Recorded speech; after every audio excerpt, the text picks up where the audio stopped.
Breaking news అందుతోంది. చిలకలూరిపేటలో జరిగిన bus ప్రమాద ఘటన గురించి మాట్లాడుకుంటూ ఉండగానే మరొక ప్రమాదం జరిగింది విజయనగరంలో. విజయనగరం బొండపల్లిలో రోడ్డు ప్రమాదానికి సంబంధించిన బ్రేకింగ్ న్యూస్ చూస్తున్నాం. సెంచూరియన్ వర్సిటీ బస్సును ఢీకొట్టింది ఒక టిప్పర్. 8 మందికి విద్యార్థులకు గాయాలైనట్లుగా తెలుస్తోంది. బస్ క్యాబిన్ లోనే డ్రైవర్ ఇరుక్కుపోయాడు. ఆ డ్రైవర్ ని బయటకు తీయడానికి స్థానికులు విఫలయత్నం చేశారు.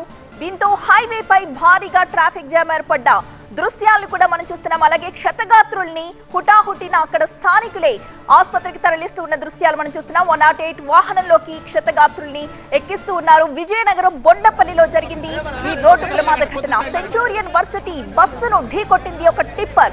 దీంతో బస్సులో ఉన్న 8 మంది విద్యార్థులకు తీవ్రంగా గాయాలైనట్లుగా తెలుస్తోంది. బస్ క్యాబిన్ లోనే డ్రైవర్ ఇరుక్కుపోగా డ్రైవర్ ని బయటకు తీయడానికి స్థానికులు విఫలయత్నం చేశారు. దీంతో హైవేపై భారీగా ట్రాఫిక్ జామ్ ఏర్పడింది. బస్సుని ఎంత బలంగా టిప్పర్ ఢీకొట్టింది అనేది ఆ బస్సు దృశ్యం చూస్తేనే మనకు అర్థమవుతోంది. ముందు భాగం అంతా కూడా నుజ్జునుజ్జైపోయి మనకి కనిపిస్తోంది. అలాగే క్షతగాత్రుల్ని వెంటనే హుటాహుటిన ఆసుపత్రికి తరలిస్తున్న దృశ్యాల్ని ప్రస్తుతం స్క్రీన్ పై మనం చూస్తున్నాం.